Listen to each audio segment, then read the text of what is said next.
क्या कहेंगे राजेंद्र जी, ब्लूप्रिंट तैयार किया जा रहा है केजरीवाल को अंदर डालने की। मनीष सिसोदिया, संजय सिंह और इनके बाद अब केजरीवाल का नंबर है। देखिए, आपको बहुत अच्छी तरीके से पता है, लेकिन हम जानते हैं आप लोग हमारे लोगों को मुंह से बुलवाना चाहते हैं। आपको भी पता है कि इसका मुहूर्त चला गया है धीरेन्द्र शास्त्री के पास। बागेश्वर धाम में खबर गया है कि अरविंद केजरीवाल जी को कौन दिन अरेस्ट किया जाए जिससे भारतीय जनता पार्टी के लिए शुभ हो, जिसे नरेंद्र मोदी जी को प्रधानमंत्री बनाने के लिए शुभ दिन बनेगा, क्योंकि केजरीवाल का गिरफ्तारी कहीं गले की हड्डी न बन जाए, इसके लिए मुहूर्त निकाला जा रहा है। और ये पूरे देश को मालूम है, आपको भी पता है। लेकिन मैं कहना चाह रहा हूं कि एक बार जाकर भारतीय जनता पार्टी कार्यालय में पूछ लेते कि आपने आपने आपने संजय संजय सिंह को गिरफ्तार किया, गले की हड्डी बन गई।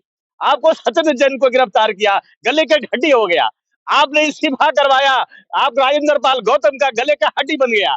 तो ये भी मैं कहना चाहता हूं, भारतीय जनता पार्टी ये गफलत में नहीं रहे, नरेंद्र मोदी जी गफलत में नहीं रहे। अगर आप गिरफ्तार करते हो तो धीरेन्द्र शास्त्री भी आपको बचा नहीं पाएंगे, क्योंकि उनको खुद मालूम हो गया है, पूरे देश को मालूम पड़ गया है कि जो भविष्यवाणी करता है, जब उनको अपना भविष्यवाणी का पता नहीं है, तो नरेंद्र मोदी और भारतीय जनता पार्टी का भविष्यवाणी का क्या बताएगा। सर, जैसे 2024 के चुनाव को लेकर के जैसे बीजेपी हमलावर है, विपक्षियों पे कार्रवाई हो रही है, वो तो ये कर रही है हम निर्दोषों पे कार्रवाई कर रहे हैं, और आप लोग ब्लेम लगा रहे हैं कि विपक्ष पे हमला किया जा रहा है।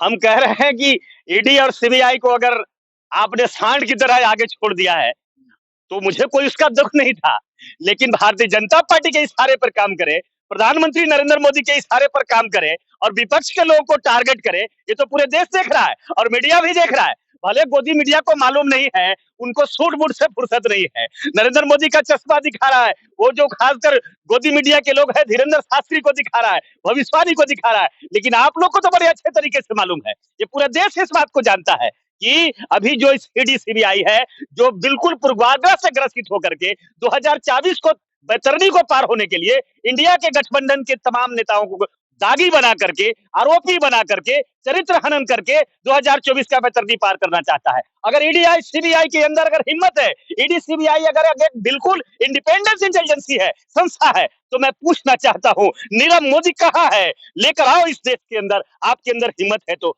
बताओ, विजय माल्या कहां है, लेकर के आओ। बताओ पंजाब बैंक का घोटाला करने वाला कहां है, बताओ रक्षा सौदे में इतना बड़ा घोटाला करने वाला कहां है, बताओ। आज इस देश में सारा देश जानता है कि जो व्यक्ति कर्नाटक के अंदर जिसको आपने मुख्यमंत्री बनाया, वो ईडी सीबीआई का आरोपी व्यक्ति है, जिस पर आज भी आरोप साबित हो गया है, फिर भी आपने मुख्यमंत्री बनाया। व्यापक घोटाले से लेकर के दर्जनों दर्जनों करोड़ों लाख रुपया का घोटाला का आरोप मध्य प्रदेश के मुख्यमंत्री शिवराज चौहान पर है, फिर भी आज मुख्यमंत्री बनकर बैठे हैं। दर्जनों बेटियों का आरोप है, इज्जत लूटने का आरोप इस भारत का जो खास करके जो अभी सांसद है और खेल विभाग का जिनको जिम्मेदारी दिया था, जिनका नाम है आपको जिनका लिए अभी कई दिनों से प्रोटेस्ट कई महीनों से चल रहा था जंतर मंतर पर, ब्रिजभूषण शरण जी, जो हमेशा आप देखते हैं प्रधानमंत्री के पीठ के बगल में पीछे दिखाई देते हैं। बताओ, ये देश का यही सच्चाई है, ये देश का चरित्र है, ये हमारी परंपरा नहीं रही है। देश है महात्मा गांधी का देश है, ये बाबा साहब अम्बेडकर का देश है। आप अगर चलते, आप निष्पक्ष होते, अगर आपने आरोपी बनाया, आपने रेड मारा था, आपने छापा मारा था राजस्थान के अंदर गहलोत जी के बेटा पर, मुझे दुख नहीं था। मगर आप जाकर के आपको मुख्यमंत्री के बेटा को आपने आरोपी बनाया है इस राज्य में, राजस्थान में नहीं, राजस्थान के बगल के राज्य में, तो छत्तीसगढ़ के अंदर भूपेश बघेल के बेटा को आपने आरोपी बनाया है। मुझे इसका भी तकलीफ नहीं है। आपने लालू यादव को टारगेट किया, आपने तेजस्वी यादव को टारगेट किया, मुझे उसका कोई दुख नहीं है। 2024 के पहले सारे विपक्ष जेल के पीछे होने वाला है। 2024 के अंदर अगर विपक्ष जेल के अंदर हो जाएगा, लेकिन देश की जनता तो नहीं होगी, वोटर नहीं होगी। वोटर इनके काले कारनामे को देख रही है और जनता इनको सजा दे देगी। 2024 में वो चाहते हैं इनको जेल बनकर हम इनको अंदर करके हम अगर चुनावी बेतरती पार हो जाएंगे तो ये भारतीय जनता पार्टी की भूल है। करना होगा, देश में रहना है, मोदी योगी करना होगा। नहीं नहीं, कह रहे हैं कि जोगी और मोदी क्यों करेगा। हमारे यहाँ जोगी और मोदी कहने की परंपरा नहीं है। हमारे यहाँ जय संविधान और जय बाबा साहब अम्बेडकर कहने की परंपरा है। हम संविधान मानने वाले लोग हैं।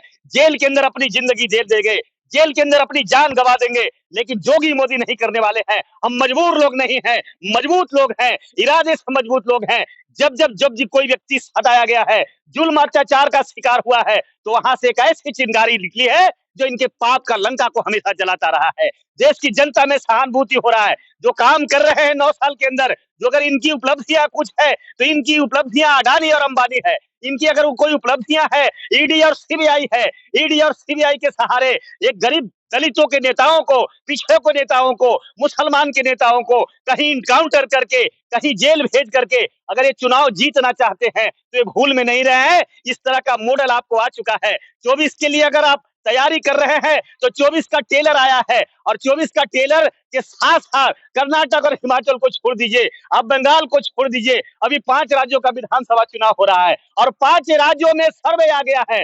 5 राज्यों के सर्वे से भारतीय जनता पार्टी बौखला गई है और बिल्कुल अब उनको कोई रास्ता नहीं मिल रहा है। प्रधानमंत्री पहले ही कह चुके 2024 में फिर से आने वाले। आप बताओ, अगर बौखलाई नहीं है तो, अगर बौखलाई नहीं है तो मैं आपसे कहना चाहता हूं, आप बताओ, जिससे सत्र बुला करके 8 महीने पार्लियामेंट का सत्र को खत्म कर दिया, जो शीतकालीन सत्र जो अभी 3 महीना बाद आने वाला था, प्रधानमंत्री ने हार स्वीकार कर लिया। ये पूरे देश को जानता है। अब उनको बिल्कुल आखिरी दिन है। ये डायलिसिस पर ये सरकार है, ये डूबता हुआ जहाज सरकार है। आज 42 पार्टियां जो जुटी है इनके साथ, वो 42 पार्टियों का रिकॉर्ड जोड़ लीजिए, जिनके पास कोई सरपंच की हैसियत नहीं है। आज वो एनडीए के साथी हैं, आज एनडीए में चले गए हैं। कल तक ये 400 पार की बात करते हैं, आज ऐसे ऐसे साथी घूद रहे हैं जिनको कल तक लात मार दिया था, जिनको बाहर कर दिया था। नेताओं की बयानबाजी नहीं सुनी। अखिलेश यादव क्या कह रहे हैं? कह रहे कांग्रेस जो है वो इंडिया गठबंधन को धोखा देने का काम कर रही है। नहीं नहीं, देखिए, देश की जनता मानने को बिल्कुल तैयार नहीं है। मैं कह रहा हूं कि आप लोग गोदी मीडिया की भाषा नहीं बोले, ये गोदी मीडिया की भाषा है, क्योंकि इंडिया गठबंधन मजबूत है, इंडिया गठबंधन एकजुट है। और 2000 जो खास करके जो गठबंधन बना है, ये जो खासकर जो क्षेत्रीय इलेक्शन हो रहा है राज्य का, नहीं नहीं, बिल्कुल नहीं, बिल्कुल नहीं। आपने सुना होगा, और मैं चाहता हूं, आप भले आप लेना चाहते हैं फुटेज या लेना चाहते हैं बयान, वो अलग बात है, लेकिन मैं अच्छी तरीके से आपको बता दूं, जो इंडिया गठबंधन भी एकजुट है, अखिलेश जी भी एकजुट है, क्योंकि जो गठबंधन अभी हो रहा है वो गठबंधन मध्य प्रदेश और छत्तीसगढ़ राजस्थान के लिए नहीं गठबंधन हो रहा है। 2024 में आरएसएस को खत्म करना है, भारतीय जनता पार्टी को खत्म करना है। समझने में गलती हो गई थी क्या गठबंधन के रूल नियम? मैंने कहा कि बिल्कुल जो गठबंधन हुआ है लोकसभा के लिए गठबंधन है, ये 2024 का गठबंधन है। आप लोग दिमाग गलत लगा रहे हैं, आप लोग ज्यादा दिमाग लगा रहे हैं। मध्य प्रदेश की टिकट बंटवारे में ये गोदी कह रहे हैं, गोदी मीडिया की भाषा है। पॉलिटिकल पार्टी चलाने वाले लोग हैं, पॉलिटिकल पार्टी चलाने वाले लोग हैं। समाजवादी पार्टी भी एक राजनीतिक पार्टी है, वो भी अपनी दार उतार करके मैदान में है। लेकिन मैं इतना जरूर कहूंगा कि हमारे नेता जो भी लोग हैं, इंडिया गठबंधन के जो लोग हैं, जो भारतीय जनता पार्टी की चाल को समझे, क्योंकि हमेशा ये परंपरा रही है, जब जब फूट हुआ है, जब जब हमारा दुश्मन राज किया है, आज भारतीय जनता पार्टी में राज करने का अगर कोई कारण है तो हमारे नेताओं का फूट होने का। अगर आप ओवैसी की धारा में आएंगे, अगर आप रामदास आठवले की धारा में आएंगे, अगर आप रामविलास पासवान जी जैसे आज चिराग पासवान जी हैं उनके धारा में, उपेंद्र कुशवाहा जी के धारा में आएंगे, तो देश टूट जाएगा, देश बर्बाद हो जाएगा। क्योंकि भारत का संविधान और जमहूरियत ये दोनों खतरे में है, इसे बचाना है। देश की जनता वो नहीं देख रही है, देश की जनता गठबंधन नहीं देख रही है, देश की जनता उम्मीदवार नहीं देख रही है। देश की जनता अगर कुछ देख रही है तो अपना दुश्मन आरएसएस को देख रही है, संविधान विरोधी दुश्मन देख रही है, अम्बेडकर विरोधी दुश्मन देख रही है, अपना वजूद का विरोधी को देख रहा है। जो भी भारतीय जनता पार्टी का उम्मीदवार आएगा, इंडिया गठबंधन के लोग इंडिया गठबंधन को मजबूत करते हुए इनको खिलाफ में बटन दबाकर इनको सफाया करने का काम करेगा। ठीक कर लीजिए पहले सर जी, अपने गठबंधन की मतभेद तो ठीक कर हम कह रहे हैं गठबंधन की मतभेद जनता नहीं देखने वाली है, नेताओं में तो होते रहता है। अगर 100 मटके एक जगह भी रख दो तो आपको ऑटोमेटिक आवाज कुछ न कुछ टून टान की आने रहेगा। इसलिए गठबंधन में बड़ा है, क्योंकि देश के 125 करोड़ लोग जो यहाँ इस देश में 140 करोड़ लोग हैं, 115 करोड़ लोगों का इंडिया गठबंधन है। इसमें थोड़ी बहुत ऐसी बातें सुनने को मिलते आएगा, लेकिन मैं कहना चाहता हूं, आप गोदी मीडिया का हिस्सा नहीं बने, क्योंकि ये गोदी मीडिया की भाषा है, देश को तोड़ना चाहता है। मीडिया को जो खासकर लोकतंत्र का चौथा स्तंभ मिटाना चाहता है। आपकी वजह से तो इस देश का स्तंभ बचा है, लोकतंत्र बचा है। एक सवाल हमारा ईवीएम पे है, एक सवाल ईवीएम पे है। एक ये कहा जा रहा है कि आरटीआई से पता लगा है कि ईवीएम की जो कंपनियां थी, 40 लाख ईवीएम खरीदी गई, 20 लाख ईवीएम जो है मार्केट में घूम रही है। चुनाव आयोग को पता नहीं है, सरकार को पता नहीं, वो माचिस की डिब्बी तो नहीं है।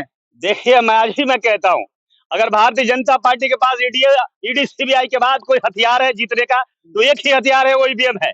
मुझे मालूम है बात को, और देश भी जानता है, आप जैसे सारे मीडिया के लोग इस बात को जानते हैं। नरेंद्र मोदी को अगर अभिमान है, आरएसएस को अभिमान है, अहंकार है, तो सिर्फ ईवीएम का है। लेकिन आपसे फूट हो गया है, ये बात आरएसएस की तरफ से आ रहा है। नरेंद्र मोदी के खिलाफ में यह बोल रही है आरएसएस, और नरेंद्र मोदी को भी पसंद नहीं करता है, क्योंकि जब जब कोई ओबीसी पिछड़ा दलित का नेता अगर भारतीय जनता पार्टी में जब आगे बढ़ता है, मजबूत होता है, तो आरएसएस भस्मासुर की तरह उसको हाथ रख के समाप्त कर देती है। अभी की बीजेपी जो है कि हिंदुत्व की राजनीति करती है, आरएसएस से जो है कि उसको खत्म करने के लिए हम लोग आए हैं। लेकिन जिस तरह से आरएसएस की विचारधारा है, उसी विचारधारा पे बागेश्वर बाबा भी काम करते हैं। और इंडिया गठबंधन कमलनाथ जी उसको अपने सभा में बुलाते हैं, फिर सम्मानित करते हैं। और जिस 14 पत्रकारों का, एक सवाल और है, जिस 14 पत्रकारों का आपने बहिष्कार किया, कमलनाथ जी उसी एक पत्रकार अनामिका के साथ फोटो शूट कराते हैं। ये तो कांग्रेस का दोगला चरित्र दिखाता है मध्य प्रदेश में। देखिए, मैं कह रहा हूं, फिर से मैं बोल रहा हूं, मैं कांग्रेस पार्टी का कोई कार्यकर्ता नहीं हूं, कांग्रेस पार्टी का एजेंट ही नहीं हूं, लेकिन हम एक देश के सुलझे हुए नागरिक हैं, एक देश के लिए, समाज के लिए सोच रखने वाले लोग हैं।